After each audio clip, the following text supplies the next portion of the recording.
Hi, everybody. It's Denise with Power and Light Tarot, and today we're going to do a mini read for those born today, which is November 20th, right? So, today we're going to talk about the cards, the birth card, the planetary ruling cards, and these are basically signifying this person's personality. It really is. And so, the birth cards, like the soul cards, kind of like the sun sign, and these could be considered planetary rulers in a birth chart. Everybody has one, right? Mine has nothing to do with Sagittarius. No, mine is different. Mine happens to be a Capricorn. And the planetary ruler, what we do is we add up all the elements in a birth chart, and then we find out which your planetary ruler is. It really has a lot to do with your personality. So that's really what these two cards are. And let's begin here. And today we're doing it for somebody born today, but it's we don't know what age you guys are. We just know the birth date. So that's why when you get your own, which are on promotion right now, yeah, they are for $50. They're usually $110, but when you get your own, we're going to talk about the 752-day periods, which are based on planetary energies, right? And we'll talk about that a little bit later. And that changes for everybody. Every day it changes so tomorrow for November 21st, you'll have different cards here, especially this one. Yeah, the birth card will always be different. And then, the planetary cards will be different, but we're not doing those today because we don't know the age of the person. We simply know they're born on November 20th. All right, but we will talk about the auspicious years, the difficult years. We're gonna touch on that. I'm definitely not gonna, talk about every year because we have endings, difficult endings, those cycles, right? Yeah, we do.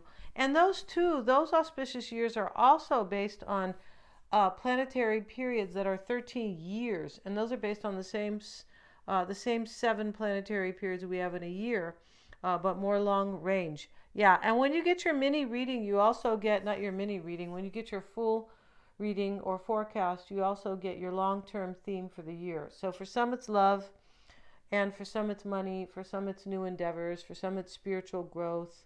It could be changing your whole life. It's just going to depend on what cards you get. So let's start today with, we're going to talk about who's born today. They could be, 45 or 23. We're not sure, right? But we're going to talk a little bit about this energy. And here's the King of Hearts. So the King of Hearts can definitely be somebody who is focused on love. It could be, this is kind of like the King of Cups. Yeah, finding a lover, women. So if you are a woman, this is really important to you to find a lover. For a man, it could be becoming a father. And the King of Hearts really talks about romantic or social success. So this is important to this person born on November 20th. So the King of Hearts, being the highest card in the suit of love, rules through love, compassion, and wisdom. Yeah, in other words, he is somebody typically who is kind, right? And like my son is a Cancer, and he is the King of Hearts, right? Maybe not in his destiny spread, but he really is the King of Cups, right? So he does rule like that because he understands people, and he does, and this is how he has gotten ahead in his career. Yeah, he understands people, and that is Cancer all the way. It is. And so the King of Hearts has all the power and knowledge of love and knows how to use it. Thus, when this card appears, it gives you the opportunity to have more control over your feelings and romantic impulses. Okay, great. This will bring more success in all your personal relationships. For men, this is also the card of the loving father and of sexual enjoyment. And this can indicate the conception or birth of a child. For ladies, the King of Hearts represents the perfect lover or companion, and so it often indicates having an enjoyable sexual relationship, or in some cases, marriage. But for all of us, the King of Hearts brings success in dealing with our own emotions, success with the public, and in any of the artistic fields, and romantic success in one form of another. So yeah, they know how to deal with people, whether or not it's love or just being compassionate and kind to people.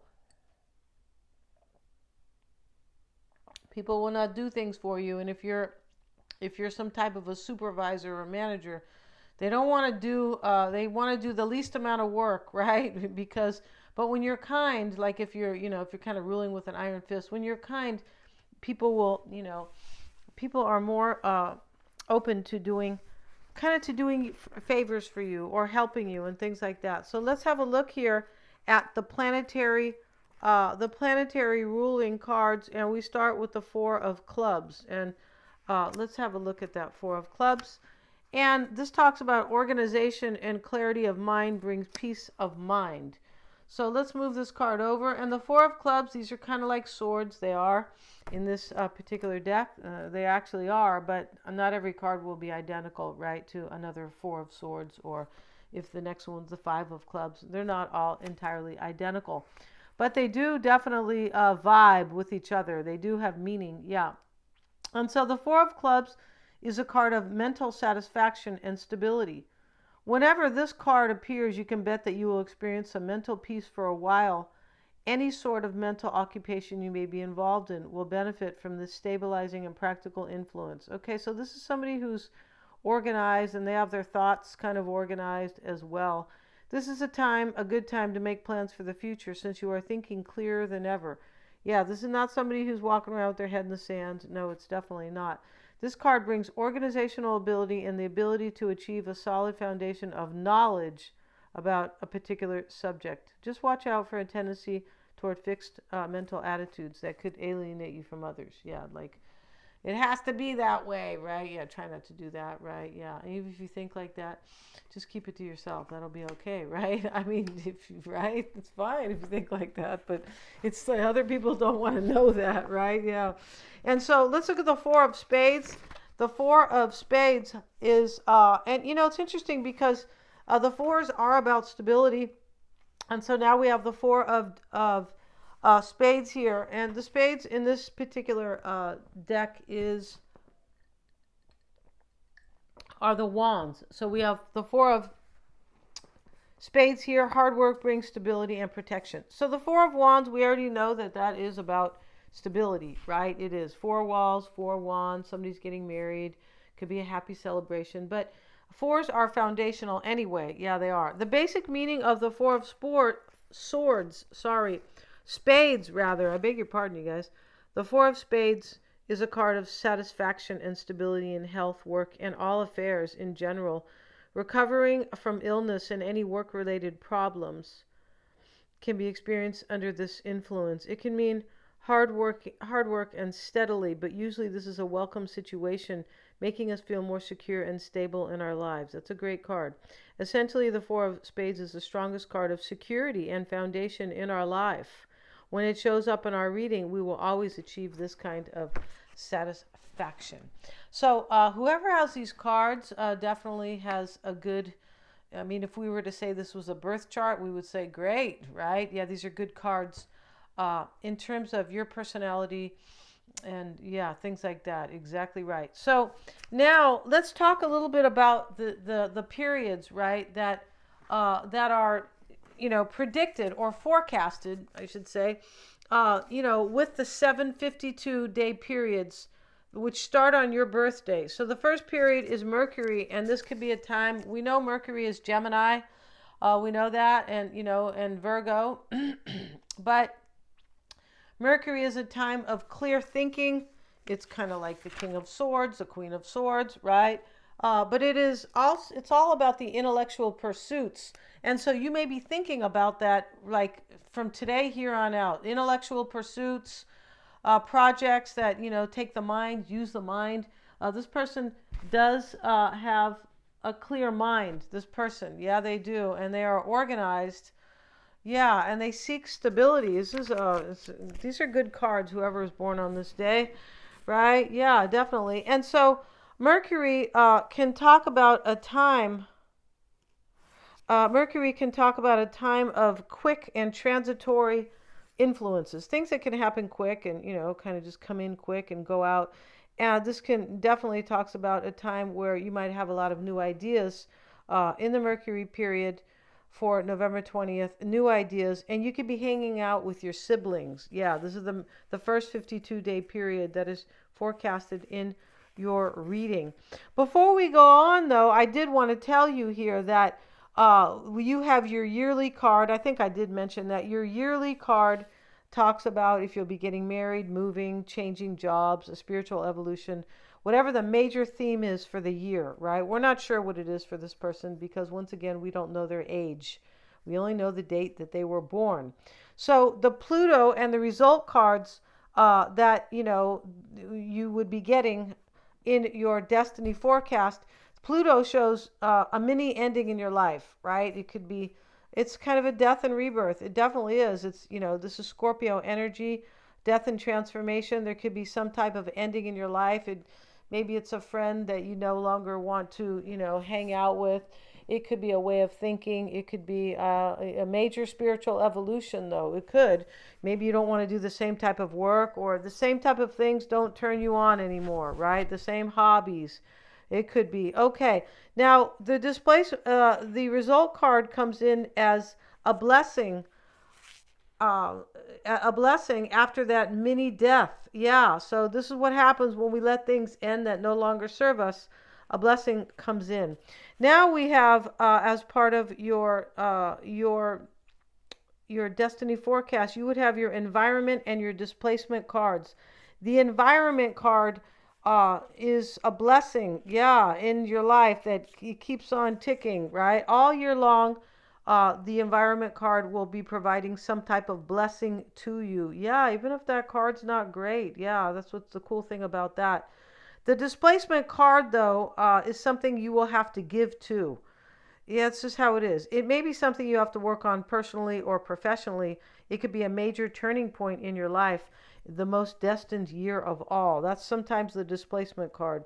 It's something you have to give to, right? Yeah, and very interesting, of course, right? Now we have, after the Mercury period, when we talk about the 752-day periods, we have the Venus period. This relates to the home, family, women, love, sex, the arts, anything that is of beauty. It can talk about your cycle of performing and the public, right? If you are a performer, or your public life, if you're a podcaster, things like that. These cards in the Venus period also often tell us the likely successes or challenges we may occur, depending on the cards we get for the Venus period. The Mars period discusses legal matters. Yeah, it does. All right. And your passions or relationships with men in some way, because Mars is a masculine sign, and it's kind of the Fool, right? The planet of war, right? The warrior, the planet of war. It is, and it can talk about whatever you are pursuing aggressively can show up in the Mars cards, right? Because it's kind of an aggressive sign, because it is, ruled by Mars is the planet of war. It is, so it can be aggressive. This talks about a time of something that you may really be asserting yourself toward. Like the Fool, he says, well, I don't want this anymore. I'm going for what I want. He's asserting himself. And the Mars cards can indicate successes or challenges in legal affairs, sports, or business endeavors. It really can kind of, it can kind of show up whether or not there are successes or challenges in almost anything that you are pursuing. Yeah, it depends on the cards. That's why you have to get your own destiny forecast. The Jupiter period talks about your financial aspects, depending on the cards. But it does bring out the most positive of every card you get. Yeah. And it does emphasize on spiritual and financial aspects. It is related to money and success. The Saturn period, you guys probably might guess here that this can talk about a time of hard work, possible health issues. Doesn't have to be anything major, right? But just a time of kind of bothersome things or lessons that must be learned, right, in order to kind of maybe displace Saturn, right? So when you see your cards, if they look a little difficult, well, then you kind of have a heads up that maybe you have to work a little harder during that time, or just be aware that maybe challenges might pop up, right? It is related to fairness and justice, Saturn, yeah. And we say that because of the restrictions and the lessons that are being learned, fairness and justice, right? And the discipline that is learned during the Saturn period, right? It can also refer to how we speak to others and, what can happen. It's almost like fairness and justice. Speak to people in a kind way. It can. Uranus period for November 20th will bring unexpected changes. Yeah, and that we don't have any control over, because Uranus is the planet of Uranus is about intuition, innovation, doing things new, but spirituality. But things can come very unexpected. They are typically positive, though. That is the cool thing. Uranus is a very positive, it's a positive energy because it can speak to humanitarianism. It can, it is the 11th house of Uranus, which is Aquarius, is about friendship and giving. It can be about innovating and major growth. It can be about, upping your frequency, your own spirituality. Because remember, Uranus has a little, the sign of Uranus, or actually, the planet or Aquarius has a little electrical sign, right? Yeah, that's about frequency, and inventors are, can be Aquarians and things like that. It's definitely about innovating, and Uranus can be related to real estate and labor relations as well. Neptune is the final, last but not least, no, it's the final planet here, planetary period before your new birthday. It's at the end of the year, the last 52-day period. And remember, Neptune is Piscean energy. So this can talk about spirituality. It can talk about awakenings as well. It can talk about travel and hidden matters. Yeah, there's something hidden about hidden matters because of the spirituality aspect to it, like Scorpio too, right? But this can talk about, sometimes it can talk about secret desires may be revealed during the Neptune period.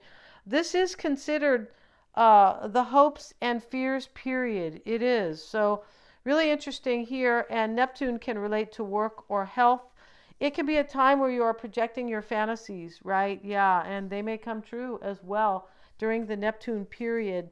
It may talk about endings sometimes, because since it is Pisces is the last sign in the zodiac, or that can indicate endings as well, right? Just like Mars can sometimes indicate new beginnings, because it is based on Aries, which is the Fool, but it's based on basically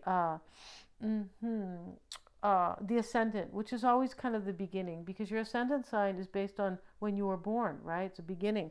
So now we have the auspicious years for the King of Hearts, and remember that is the soul card for those born on November 20th. That never changes.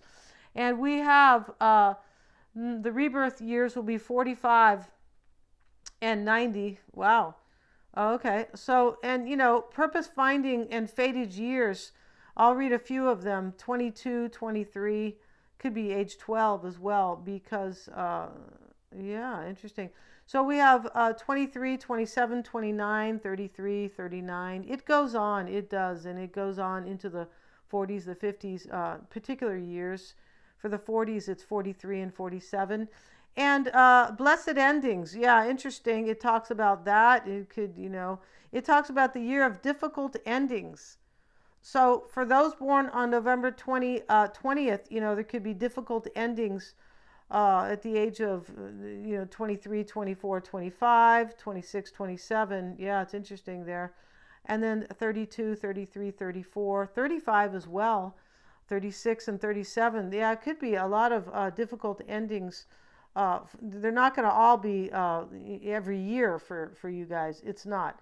No, it'll depend, right, on your own destiny forecast. Yeah, it will. And then, we have, so now we have, we have the most blessed years, 33 and 78. Wish fulfillment years, 13, 25, 49, 50, 58, 70, 94. Okay. And then we have the good money cards. And yeah, and those are listed here. One of them is 34 and one is 39. And there's some more here. Yeah, the King of Hearts usually has a fortunate childhood, typically, with mostly good long-range cards in the formative years. See, that's it. The formative years are before 12. Then at age 28 to 34, they sit in a particularly good position that often brings great success in their chosen career. However, some of them get married at age 31, which becomes the object of their goals and dreams. This can be interesting here. Age 21, 41, 47, 52, and 66 are the ones in which health matters may become prominent, though this is by no means a lifelong issue for most of them. Yeah, and I was pointing out there's some difficult years. Remember I said that. But hey, they go away, right? Yeah, they do. The 7 years beginning at 70 are generally the most difficult. Wow, it's interesting. As most of that time, their long-range cards fall in the Saturn line in the grand solar spread. See, this is really interesting. And so, and then we have years in which the King of Hearts has combinations of challenging influences is listed. So we're going to end this, you guys, and you can see how much you get to find out about yourself. Yes, you do. And yeah, we're going to end this. Thank you so much, you guys, for joining me here. Please remember to like, share, and subscribe. Yeah.